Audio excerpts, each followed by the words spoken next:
everyone with an interest in NASH, or more broadly, fatty liver disease. Surf's Up, Season 4, Episode 21 of Surfing the NASH Tsunami. Our first preview episode for the EASL Congress 2023 starts now.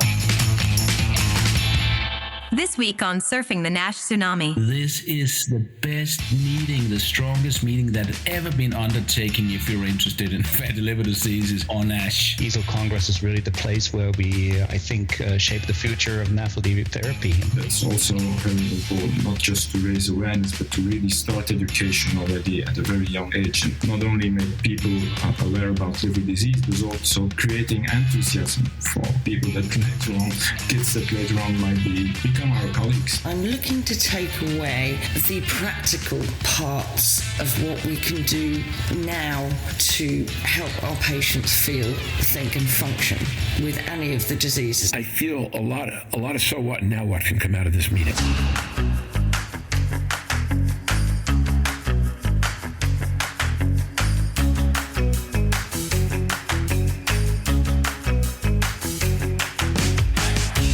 Every week, a global community of fatty liver disease stakeholders comes together to explore the most important challenges in diagnosing, treating, and developing medications for patients with fatty liver diseases.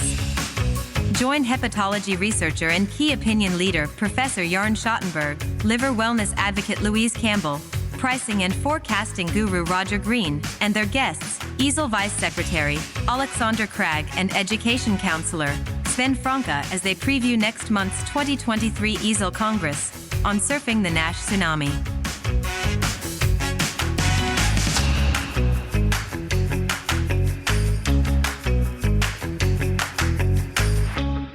This is a great episode for us. We look forward every year to the major conferences, and because our coverage of EASL usually starts about a month in advance and has a couple of preview episodes in it, and then episodes at the Congress, and then post episodes. And this is the first of those. So before I talk to our guest, let me say good evening to Jörn, who's doing double duty tonight. He's joining me for this, and then for half an hour extra so that's part of another episode in June, right when we get done. Jörn, how are you this evening? I'm great, thank you. Had a great weekend, and I was just joking with Sven earlier. We had the European Song Contest. Germany never gets a vote. They always finish up last. Not sure where that is, but otherwise it was good. And then Louise is with us still in Australia, so she's in a very, very dark room in Perth. Louise, how are you this evening besides tired?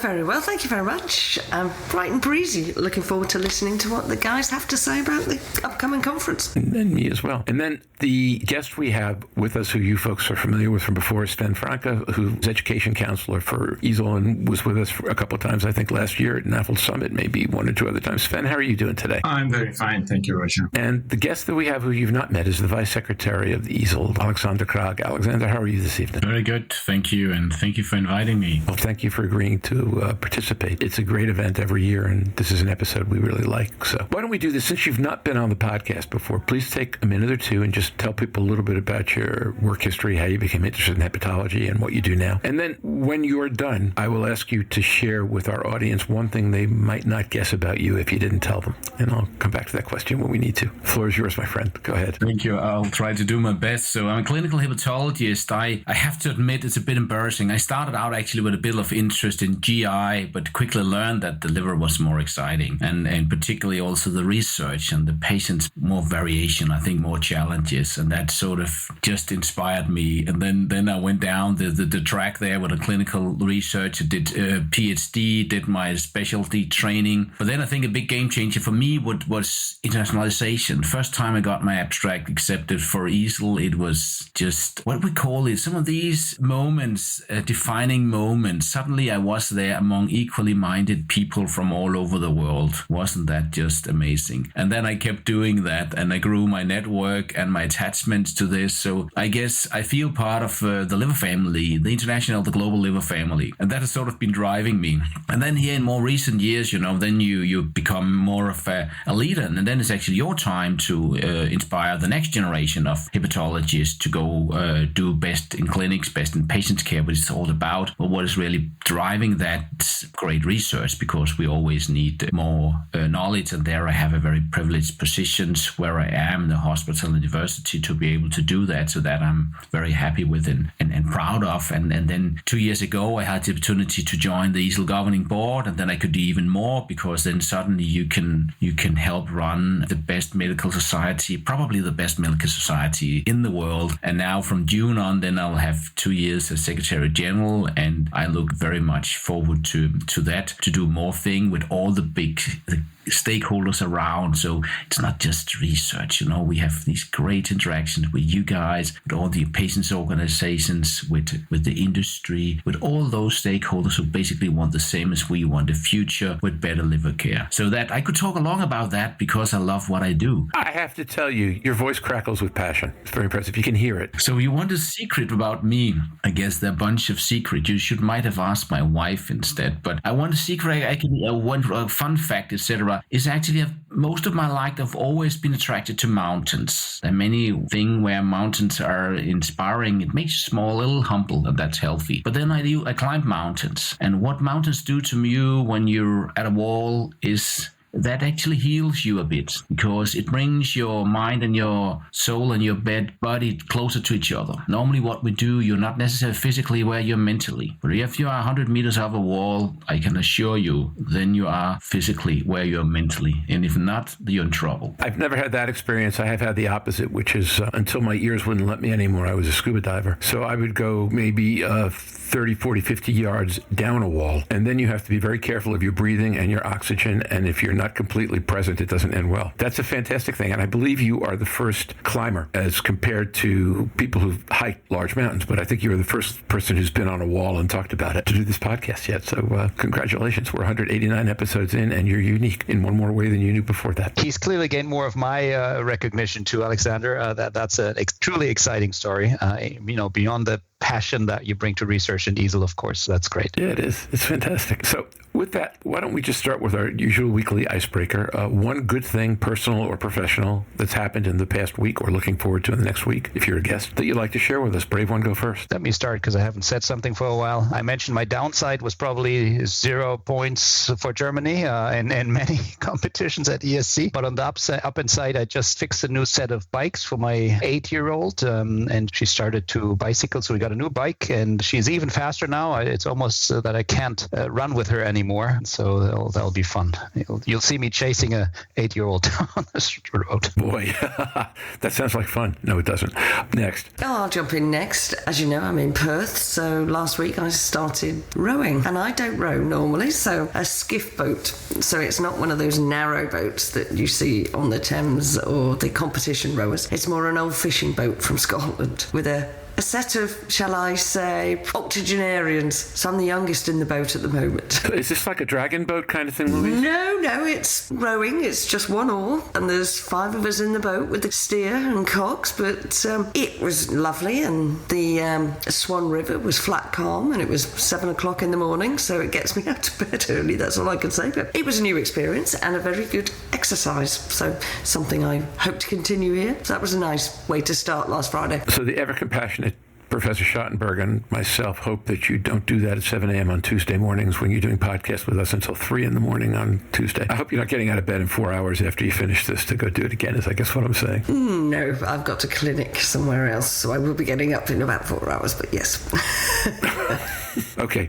My people are very good at guilt. I feel it. Sven or Aleksander, why don't one of you go ahead? I can go. So this is actually something with what we do. But I'm away off to the Turkish Association for the Study of the Liver's meeting. So we're working and have great colleagues all over the world. And then they invited me, and I'll go there and actually look very much forward. I've never been there, and I think we're eager at EASL also to bridge better relation and closer collaborations with the Turkish Society, which is really, really nice people. So look very much forward to that. Excellent. And Sven? Yeah, and I will counterbalance Jörn's experience with the Eurovision Song Contest because Belgium did quite well. We ended up 7th, so this is also always a family moment in the year. So we had a very nice evening, and also the result was encouraging. So really the opposite. And for the rest, I'm looking forward to a long weekend at the seaside. So the future is bright. Very nice. So I guess my Eurovision comment is that my wife is a fan of Sweden because she's a fan of ABBA, who actually got their start as you know, winning Eurovision 50 years ago. We all know that now because Sweden won it again this time. So she's been celebrating that, and because I am Jewish and have a natural affinity for Israel, the Israelis finished third. So in our house, we thought we had a really good Eurovision this year. I believe it at that because, as I've noted, I refuse to talk about football anymore. So with that, why don't we dive into our episode at the end of next month? I think Louise is still going to be in Australia or back in Australia, but the rest of us will all be in Vienna for the 2023 EASL Congress. Has it always been EASL Congress, or I thought it used to be just called? No, we changed the name because we love the name EASL. So we felt, how can we have the best liver meeting in the world and not have our own name in the name of the meeting? So then we changed it back to EASL Congress. That sounds appropriate. It's EASL's Congress. So that makes sense. First of all, just to get started, to Sven and Aleksander first and the rest of us, can you tell our listeners one thing in particular about this meeting that makes you excited this year? You cannot get one thing there. You have no idea what's coming. This is the best meeting, the strongest meeting that ever been undertaken if you're interested in fatty liver diseases or NASH. It has never been more exciting. The program have never been wider. You know, every single day there are numerous things. So if your expectations are high, then set them higher. And then you'll probably be ready to consume what we got for you guys. So it's difficult, I think, because with the layers we have now, because it's really a priority to EASL. So it's a big priority. We have all these developments. We have massive number of really high quality research, both from the industry side, with launch of phase 3 trials, numerous hundreds of abstracts. We got a big release of the nomenclature, etc. You name it. We even have outreach things where we go out and have events where we do liver screening in the streets, and we go to schools to learn them about healthy foods in the community. So you just ask what you want, and I can direct you to something where you will experience something you probably not had felt at that level before. So you cannot give you one thing. Well, I will make a note to call back to the Congress and ask to go to one of your on-site healthy liver screenings or teaching in the schools, because I've not been to that as part of a Congress before. That sounds great. You're most welcome. Sven? Yeah, I can only echo that. It's an incredible program, and we shortened it a little compared to previous editions. It's one day less, but the program is extremely rich, and as Aleksander already said, it's even outside the Congress venue that there are activities. But we also have the activities for the nurses, for the patients, the industry, the science. It's really, there's something for everybody there, and the level of the program, the quality is really very, very high. So I'm very excited, very looking forward. If I compare it to previous editions and other meetings, this is a very, very attractive program. Well, so with all respect to my American patriots, this is my favorite meeting. So if in fact it's 2 or 3 levels above last year, I can't even imagine, but I'm incredibly excited. Jörn, anything in particular before we dive in greater detail about this meeting, the agenda, the site, anything else that struck you as particularly enticing? Yeah, of course, there are personal highlights. I was invited by EASL as a chair and 2 sessions. One I'll be giving with Elisabetta on lean NAFLD. This is going to be very exciting to me because lean NAFLD is still something that I think can be discussed very controversially, either as a set of patients being summarized there, rightfully so or not.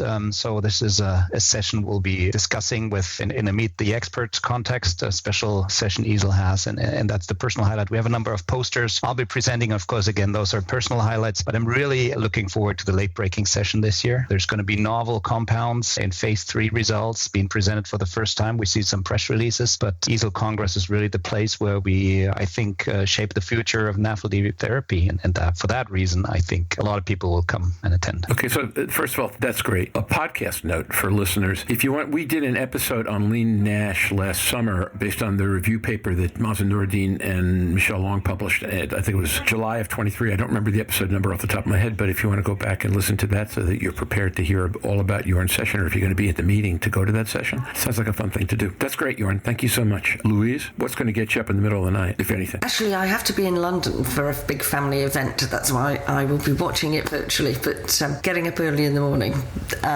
given the patient and advocate session is first on the agenda on the Wednesday, but that's a full day also of, as Sven hinted, the nurses and allied health professionals, Aleksander there. So we've gone from strength to strength in that. I think it's 11 years now since we first introduced that to the Congress. So it's a massive part of it and the strength of that. So I'm looking forward to some of that. I've sort of picked Jörn's session that he was just discussing and some of the other sessions conference, obviously, and I'm sure the guy's going to elaborate on that. So I'm quite excited to see what the agenda's doing as I dip in and out through the 4 days. Also look out for all these interactive things. I think there we learn that we want it more interactive. We want to remove the distance between the experts and the organizers and those who come to consume, to learn, to interact, to engage there. So from all these high-level things, there are these also with all the hands-on thing. How do we actually do a fibroscan? Discuss with the experts, etc., etc. So all these things, look out for them. But also keep an eye on the EASL Studio, because we also want to challenge ourselves. And there, this, just like you do it now, but I think I'm even tougher than you, Roger, when I'm moderating, you know? So if I have Jörn in, I'll not let, or Sven, I'll not let them so easily get off the hook, you know? But I think there the studio format is super complementary to what we do, because there we can be a little different, you know? Normally we like the slides, we like the figures, we like the p-values, but what's underneath it? How do we actually translate into what does this mean for the patients? What does this mean in the real world, etc.? And there I think this is also a format I think we're very proud of, and it can really bring some added value to how we communicate science, education, awareness, and get closer to our overall mission here of doing what we do. Yeah, we completely agree. I thought EASL Studio last year was fantastic, and I actually got to watch a bunch of it, even though we were doing episodes, and I was leaving the meeting early because I had to get home for a personal commitment on Sunday. But I take your point. We actually have 2 EASL studios during the conference around fatty liver diseases. So we have one on where we discuss new treatments, healthcare pathways, and also have the industry and those who actually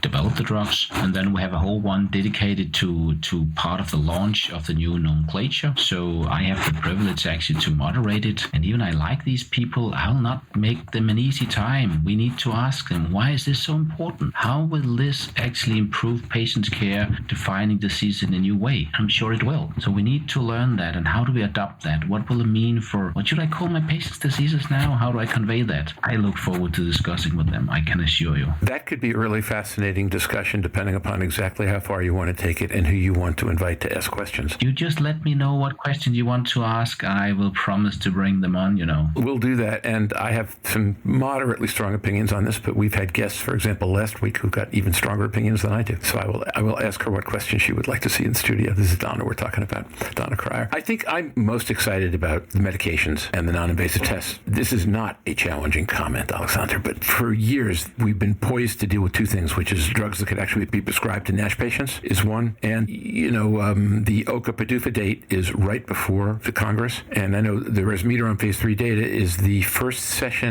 presentation, first general session, if I remember correctly. It's in the general session, yes. That'll be an exciting event as well, and then a lot of discussion on non-invasive tests, because the 2 things we need really to move patient treatment forward might not be a name change, although that might not be a bad thing, but are drugs and user-friendly tests. By user-friendly, I mean both friendly to the patient and to the physician. So I feel like we're going to hear a tremendous amount about advances on both those fronts this year. And to the degree that the studio and our podcasts and other things can help get past the what that people are presenting, and to the 2 questions that matter, one of which is so what, why does it matter, and then now what? So now that we've got this, what do we do next? What do we know next? I feel a lot of so what and now what can come out of this meeting. No, exactly, and that's also why we need to come together as all the global stakeholders. So yes, we have a lot of resources in the medical societies, but of course we cannot do it alone. We should not do it alone. Everybody's voices counts here. So the only thing we should not do is we should understand that this is in a long-term thing about improving patient care. So instead of trying to fight above the consensus for a name or whatever, no, that's well, what does it actually mean? How can we use this? Why is this actually a very, very good idea that will speed many, many things up? And I think they're back also to what you say, what are the most important now, because the drugs will not come out until a few years. So what is it, the barriers today? I think that's the healthcare pathways. Is the healthcare system really ready to that? Do we know how to use it? Do we know how to find the patients? How's the awareness? And that I want to flag on other events that we traditionally don't have that much interest about when we do that, but it's super important. So that's about the public health. So EASL is also taking initiatives. Actually, next week, we will have a big event during the World Health Assembly. World Health Assembly is where it's decided what WHO is doing, and EASL is then called on all our friends in the medical societies, but also lead health ministers from a number of countries, etc., to come together to say, how do we actually battle fatty liver disease as a global public health threat? How do we get get it into global policies. And this is a work, again, if we want our governments to change their policies, it's a big deal if WASO actually recommends it. And as it is now, WASO don't even recognize fatty liver disease as a non-communicable disease. So this is worth fighting for. Not we're fighting, we're collaborating with WHO on that. So there are bigger issues than that can really. And another thing I also want you to look out for is a new initiative from EASL Healthy Livers, Healthy Lives. Again, how can global stakeholders come together, unite? And there is just actually coming publications out from that. Jörn and Sven, you're also part of this, very key parts of driving this, because that is the key research agenda. And again, instead of finding out where we're different, no, find out what's important to do and do it and agree on the direction and forget the rest, because that will just derail the big thing we're all looking for. And it's so exciting to see there's so many aspects to this, Aleksander, and thanks for highlighting this. I think the WHO event where EASL is participating is tremendously important to move the field forward and get the recognition outside of expert hepatologists arena. Totally aligned with you here. You know, the other thing, it fits well with the nomenclature where we're discussing how to best include everyone and not exclude certain people or parts. And therefore, I think EASL, and it manifests on the EASL Congress, is really a driving force in the field here. First of all, Aleksander, that's a laundry list. You know, that's a lot of items, and each important, each exciting. You know, it's long days. This is not the days you should sleep much. This is the days you should really use every single hour of the day to learn, to engage, to enjoy. We agree. And anyone who knows me, and Louise can testify to this, knows that jet lag kills me. And I'm actually coming over 2 days early so I can get caught up before the meeting. Louise has been known to have to poke me in the ribs on a couple of occasions at meetings to make sure I didn't nod off in my seat. Sometimes successfully, sometimes not. So I'm actually coming over 2 days early so that I can be adjusted to the time before the event starts, because I'm so excited about it. Sven, as a education counselor, what role does one play? Do you play? And where do you think the best educational opportunities are here specifically, either specific topics or specific modes of education that Aleksander might not have mentioned yet, or to repeat some things that he did and explain why you think they're important? Yeah, it depends a little bit on how narrow or how broad you define education, but there are a lot of initiatives more specifically on education. You have the postgraduate course, which is on NAFLD, by the way, and linked with cancer. So it's a whole day of really high-level talks on the link between NAFLD and hepatocellular carcinoma, something that we do not quite well understand. So that's already a very intense day and full educational event. You have the basic science seminar, which is on the liver communicating with the rest of the body. And then throughout the program, you have a lot of different sessions that are in part educational, if you want. Aleksander already also mentioned the skills labs on ultrasound, endoscopy. So there's a lot going on. You have the state-of-the-art lectures, you have the media expert sessions, all educational events. So it's really a play-out of initiatives, and you can pick up what is the most relevant for you. But that's one of the many missions of EASL to invest in high-level education for the broad community. It's not just for us as expert hepatologists. It's not just for physicians. We also have educational events for nurses. We have the initiatives with the patients and the people living with liver disease. We have those outreaches in the schools. We are going to school the day before the real EASL Congress. There's an initiative in one of the schools in Vienna. So that's also very important, not just to raise awareness, but to really start education already at a very young age, and not only make people aware about liver disease, but also creating enthusiasm for people that later on, kids that later on might become our colleagues. So it's almost starting in the crowd. What percentage of the people who attend this meeting do it virtually as compared to on-site? I think it's actually interesting, the development there, because, you know, COVID, it was more or less, well, there was nothing on site, but now it's actually moving a little bit back, that people tend to be more and more on site. And I think back to the learning that what happens there is magic that you cannot get on a screen. You don't meet with people. We don't engage. It's also important for all, but all the hands-on thing. And I think we also, to be honest, reinvented the medical convention here, because we learned that, okay, what you can do, what you're doing here, we don't need to copy that because that you get elsewhere. But how can you deliver something something that can only get on site. That's what we should focus on and doing, I think, more and more, and doing that in a more and more sophisticated, interactive way, and create this environment where people can really, because that's what we need in the world, that people actually meet, they learn, they discuss, they don't start to be skeptic, they actually listen and try to understand why all the other colleagues, they're also trying to do their best. And when these people then learn to interact and get together, then we can really make changes. I asked about virtual for a second, I'll come back to it. And I think your answer is excellent. Nothing replaces being there. We talk about that for every major meeting, the ones that we get to in person and some of the ones that we don't. Nothing replaces the interactions. Nothing replaces the conversations. Nothing replaces, frankly, the energy level. And being around the hundreds, depending on the meeting, or thousands of people who love these topics and who are really passionate about them, you can't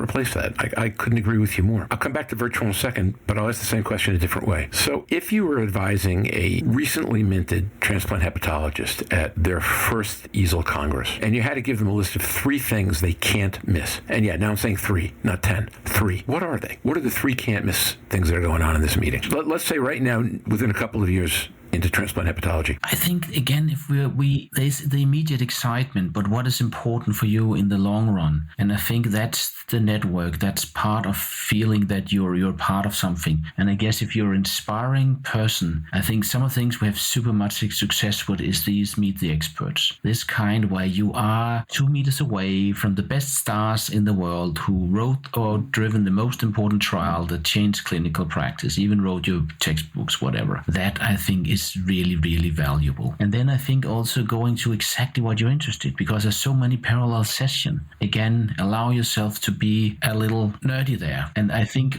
also then to see feel that this vibrant atmosphere. I think the opening ceremony in EASL is always a big celebration. That's just like New Year, we fire all the guns, show all the things. So I think this is there. My sense is I feel I'm part of something big when this happens. Sven, up to 3 things that you think I really can't miss. Let's use a different audience this time, okay? Let's talk this time about students. I think for students, they should have a look at the skills labs, what the opportunities are there. I think that's already a very, very important one. Of course, for a student, I think a postgraduate course is a good starting point. You see all the experts summarizing talks about an important topic, so I think that's also very exciting. I remember my first EASL and postgraduate course where I was really impressed by all that knowledge that in a very concentrated way came into my direction. And then I think it's good even for a student to go to one of the abstract sessions, pick out one topic to see how it is, the contrast with the postgraduate course, which is really the synthesis of what is known by the expert, but then also get a hint of how research is ongoing, where the very new things are, how those discussions go, what is going on in research, not for all the details of what is told there, but just to get the flavor of research in hepatology. And I think if you have those 3, then that must be an amazing experience for a student. Fantastic. So let me do this. I have several more questions, but let me turn to Louise and Jörn first and ask you folks what you'd like to know. Louise, since you're good enough to get up at this hour, you get first dibs. What would you like to ask these folks about the meeting? How did they get such breadth in it this time and in a more condensed 4 days? I think that has great challenges. I think the one bit about virtual is that I can jump very quickly to some of those meetings, which I can never do in person because you always get distracted and you meet some people along the way, and I'm always afraid of missing the bits that I really wanted. But the challenge that you had in doing the allied health professionals, getting more in there this year than you've done before, and that virtual and that you can't get, but how did you manage to get all of that in within the 4 days? Because it seems to create numerous challenges that you've sort of overcome. The first thing is that, of course, there's an incredible team behind it to organize all that. And being now on the governing board, I can see it a little bit from the inside, and I'm really impressed about the team and their enthusiasm and their professionalism to organize that. Of course, it's a challenge to compose such a program with all these parallel activities and sessions. But on the other hand, you also have the possibility to record everything, and you can have a maximum profit by being there and going to the sessions, and as you say, have the interaction interaction with people that you meet. And you can always look back at sessions that you were not able to attend at the time that it was really going on, but you can look back later on. So those 4 days will be very heavily stuffed with a lot of sessions, but also with a lot of interaction. And then the work will not be over when the Congress is over, because you will need some time to look at all the sessions that you have missed afterwards. So it's a rich basket, and you have to pick what you like. But it's a challenge to organize it, but there's a great team behind it. And I guess also advice here, because of course it is super packed, it's super dense, there's a lot of parallel things, and you say that's the good thing about the recordings there. But also then maybe advise that it's good to plan a little bit, that you actually have looked quite a lot into the program and all these things, so you have a pretty good idea what you want to see, or certainly what you don't want to miss out on, and sign up for some of these notes. For instance, they meet the experts, there's a limited number. Different of these activities, it's good to be fast and make sure that you get exactly what you came for. So, Aleksander, thanks. That's a great lead into our second preview episode, which will happen the week before, after the abstracts have been released, where we will have a group of people come on and talk about the specific presentations or posters that they think are most important in the meeting. Jörn, question from you or thought? Well, I guess my very personal thought to Aleksander is, I know you must be involved in almost every session. Is there anything that you will visit from your scientific interest, anything that you're looking forward to as a scientist? And this can be, maybe you're not able to because you have to run a session at that time. I have several things. I love the presentations. I love the questions. But one benefit I actually have from having all the work here in the governing board is that actually I already read all the abstracts.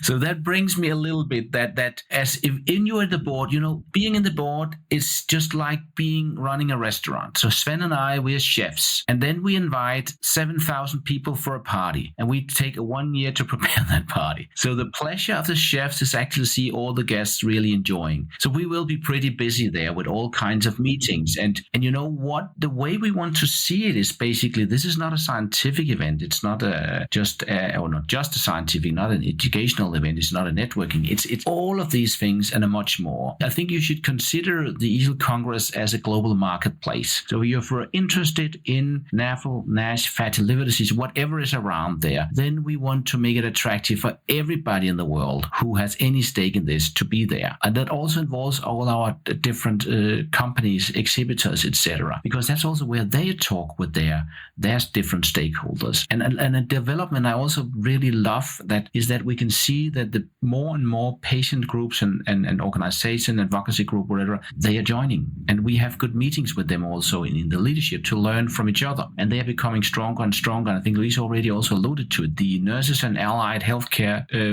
professional tracks is also super good. And you can see the level of the abstracts coming in that session is also really, really, really nice. I'll just comment on Aleksander's there and the allied nurses, but also advice for physicians or your juniors or your new ones. There's some sessions in the allied health. Don't ignore it because it's allied health. There are some very good sessions on health literacy that we don't just need to know as nurses, but we really do need to appreciate as physicians, as experts, how our patients and how people understand us and our language. We had to re-educate people on the word cirrhosis because it was in their letters for 10 years and they still didn't know what it meant. So really drilling down into some of the sessions and revisiting them if they're recorded on allied health. It's not allied health. These are fundamental things that help every physician, whether or not it's nutrition, whether it's sarcopenia, whether it's strength. These are things that help our patients get better. If we are just focusing them on them in the allied health professionals, but they're not to be missed because it's under the label of allied health. And I think there are some very exciting, beneficial sessions for all physicians and surgeons within those sessions. So, Louise, what you said just struck a chord with me, which is that one of the reasons this podcast ever made it past 4 episodes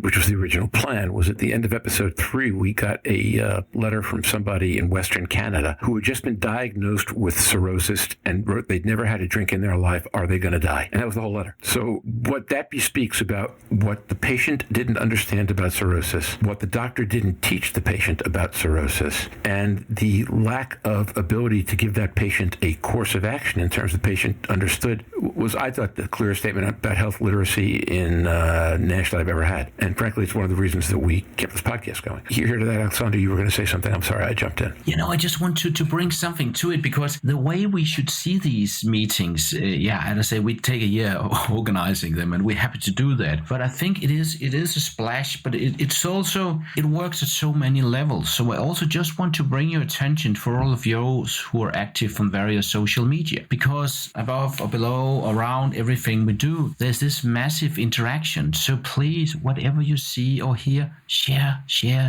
because then you can learn, you can inspire people all over the place. And I think last year in the EASL Congress on Twitter alone, we had 55 million impressions on the hashtag. So this way of commenting, sharing, okay, this is new, this is okay, we need to change how we deal with this patient, or this my biomarker is better than this, or whatever. So I think that's again an advice or suggestions. And if you're not there, then you don't need to tweet yourself, but just following what's going on can be really entertaining. Point well taken. 55 million, huh? That's a lot. We want to beat it this year, I think. If you put one of those thermometers that they use for fundraising, so you can track by the day how many you've got, you can hold one more celebration when you break 55 million. A personal comment about something I love about the major meetings are the posters, the late breaker posters and the posters of distinction. You get to see the best and most exciting work that didn't make it to presentation, but what you get to do is actually talk with a researcher at as much length as you can about what, why, what does it pretend, what did you learn that isn't in this poster? And I've found those to be some of my most rewarding and fascinating conversations at the event. I don't know how anybody else feels about that, but I've loved that stuff. No, and I think you're absolutely right. And if we look at the selection, it's a very tough selection, and only a fraction of the excellent research that is submitted can be presented as an oral presentation. So those high-level posters are very important. And we have the small poster sessions, but also the poster tours, just to have that interaction with those mostly young researchers on their research. It's a very important element also. And also for those young researchers, it's very important to have that interaction with the attendees of the Congress. So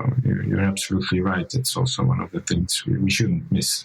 Sven is flattering me. I have a number of posters. I'm considered young. I think the important message is it's not enough speaking slots for all the excellent science. That's how I view it. And I agree, Roger. If you move to the posters, the people took all the work to prepare this and actually get into the discussion. This is really about the exchange in the meeting. And I'm looking forward to it. I also very much agree with this poster thing. And if I look back, many of these I today do research with, who are my friends, been in it for a long time, I met them with my poster or with their posters. So that's exactly an amazing space where you can actually discuss, and it's less, I guess the barrier is much lower than standing in a big room and going to the mic. So I think that's a really good suggestion to go there and discuss and exchange and become friends. So now let's go to the virtual conference, because at least 2/3 of this audience will not be there in person. If you were virtual, you have some benefits and you have a lot of drawbacks. But if one were in the virtual audience, what are the moments you would suggest they definitely do not miss if they're not in the room? So they don't get the benefit of being there, but they do get the benefit of learning and being exposed to thought. Where do you think the most power lies for people who are attending virtually? I don't know. I guess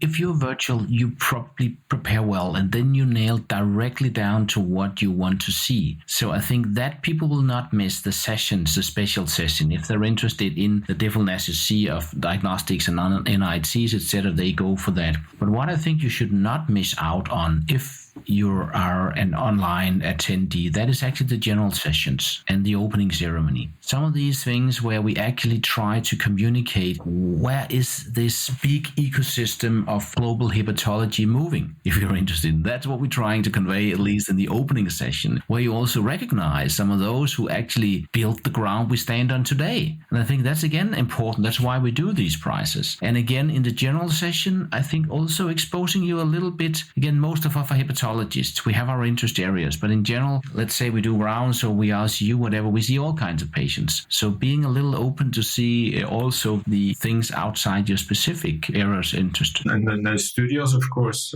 they are of course open to everybody, but the studios, they give you also a flavor of the discussions at the meeting. Besides indeed the program or the elements of the program you pick out for your own interest. And for my colleagues in the States who will be in the States, just a reminder that you can catch up on these things at any point in the conference, so you don't have to necessarily be awake and compos mentis for the opening ceremony in order to see the opening ceremony, say, when you wake up.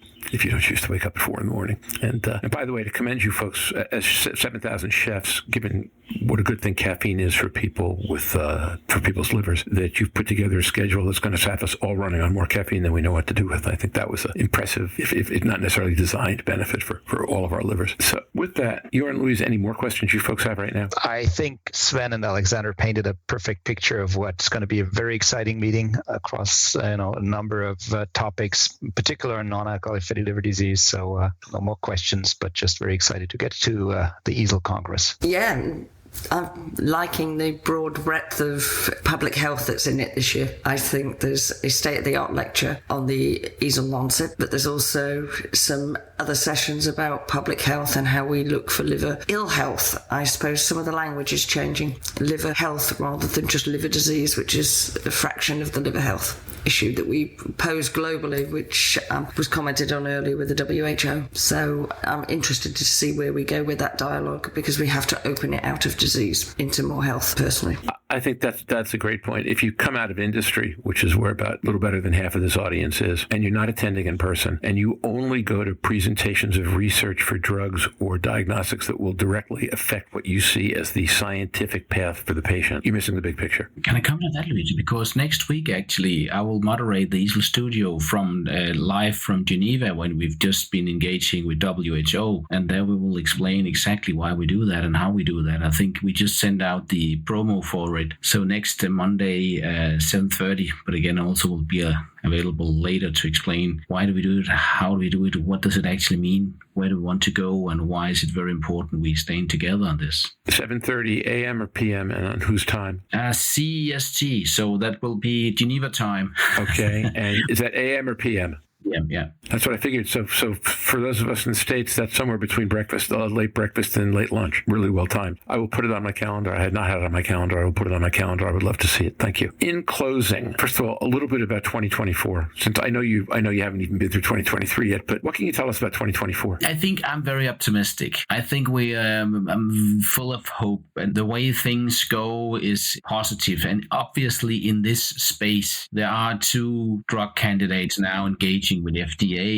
We will very most likely have the first 2 drugs on the market. That would change a lot. That would bring a lot of optimism. If you imagine all these failed trials that really took some pushbacks in the whole space, and now suddenly we have it optimistic. We have a big drug-like pipeline, and also see the way that, now I can speak for EASL, but actually some of these activities are in close collaborations with all the other global societies and also national societies, that this community is actually coming together in a really nice, coordinated way. So if we, of course, should span from what we do from the individual patient, that's important, but how can we actually navigate the national states? That's what we do with this WHO event. It's actually, we have the health ministers from several of the biggest countries coming. If you have this kind of people in, and you can push the WHO through affecting what is actually the policy from the World Health Assembly, will make our work easier at our national level, because we say, okay, this is actually suggested by WHO. Now this is recognized as the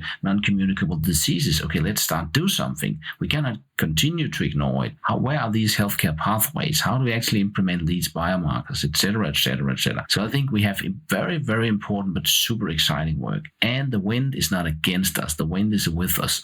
So we just have the wings out, guys, and then enjoy. Point well made. I want to go back to 2024. But first, responses to Aleksander's comment. I think that's a great statement about the breadth of activity and the path ahead. Thoughts or comments on that? I only have one comment on that, because in the European publication of obesity, the World Health Organization did use the word that NAFLD was the largest, fastest growing NCD in people with obesity. So the WHO have used in an official document the term non-communicable disease. Please send that to me. That would be a great help. Thank you.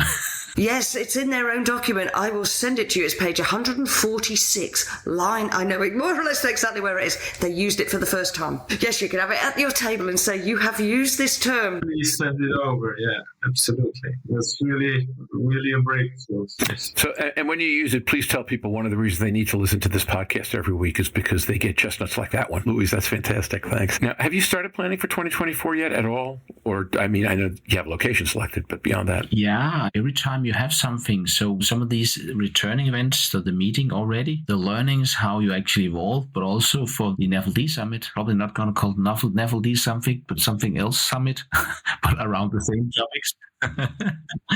So all these and then I think the roadmap, because we know all this WHO thing, it's not something that's solved by one meeting. No. These are long-term commitment. That's also why they should be rooted in the societies. So this is a roadmap we built that will take years, and we will not stop until we have changed the world, basically. And the same thing also with this initiative with the Healthy Liver, Healthy Lives that started, and now already 2 very high-level publications coming out. But that's also just the beginning, because, global challenges, they call for global reactions. So why it can be, as a leader, easier to just rule your own business, because it's much more different if we want to bring the whole world together. But if you can do that, then you can achieve so much more. So that I think is really vital to what we do, because this brings a layer to all the other things where we are local, we are national, we do our research. That's important. We drive our journals, whatever. But can we put this extra layer? And again, it's just to be clear that there's a competition with other diseases. So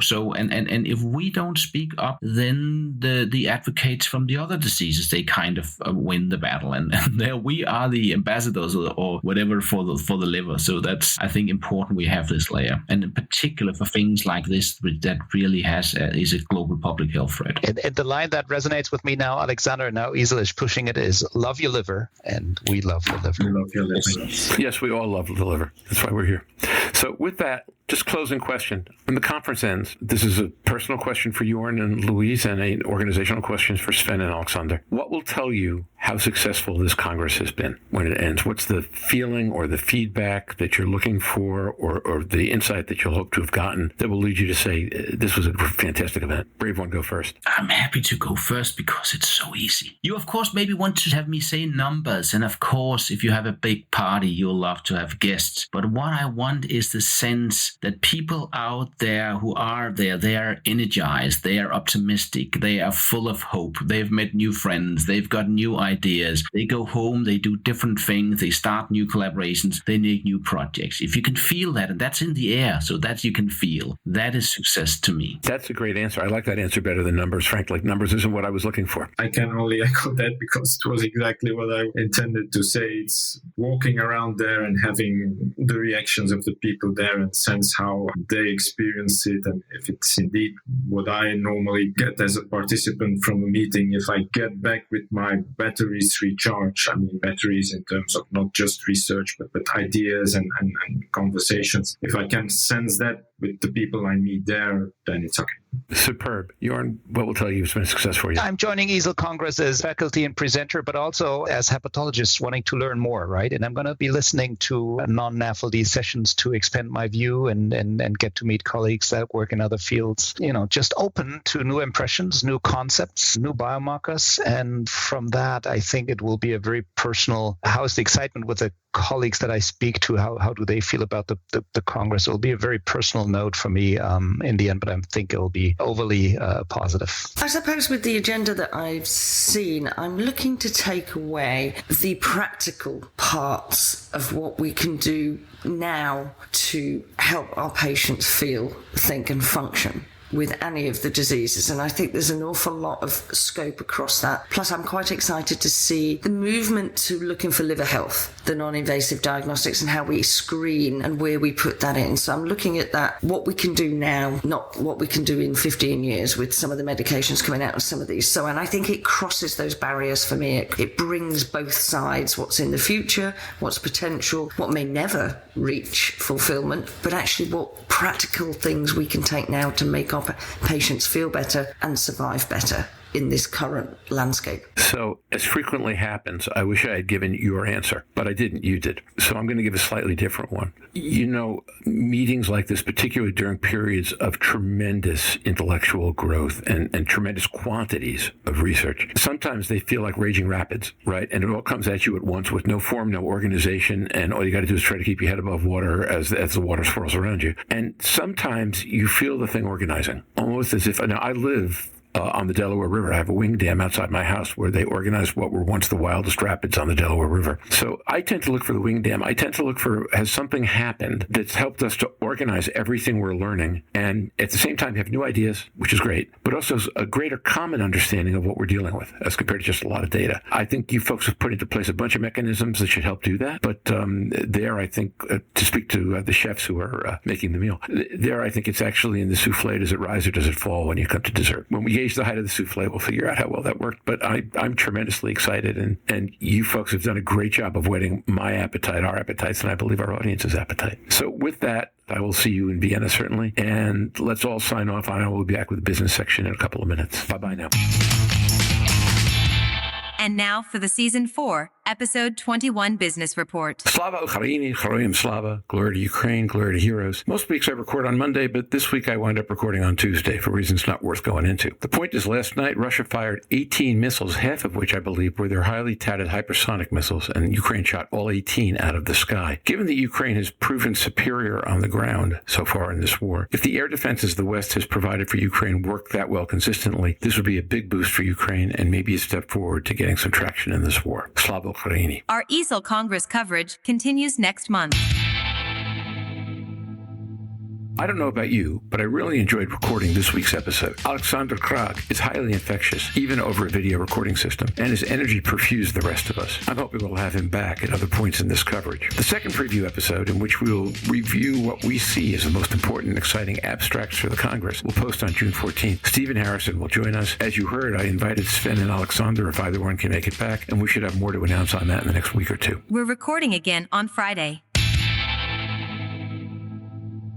This Friday, May 19th, is the FDA Advisory Committee on obeticholic acid in F3 NASH. We plan to record right after that session and post on May 20th. Next week, our regular episode will have Stephen Harrison, and we hope at least one of his co-authors, discussing their recent Nature Medicine paper on state-of-the-art clinical trial thinking. You will be able to find a link to the article on our website by the end of this week. May 31st will be our follow-up reporting from the second Barcelona conference on innovations in natal care, and then we're into June. This week's Vault episode looks back at one of the more intriguing conversations from last year's ALC coverage.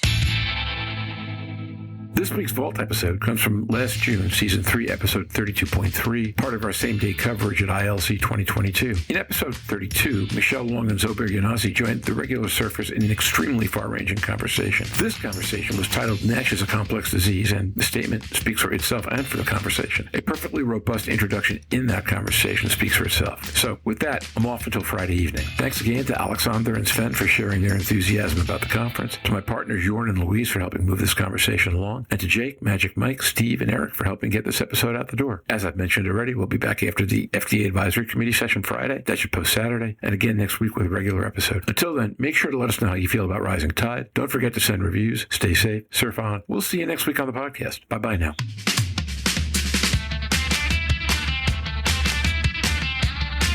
Have any questions for the surfers? You can send them to surfingnash.com, and we will answer on the podcast or the website.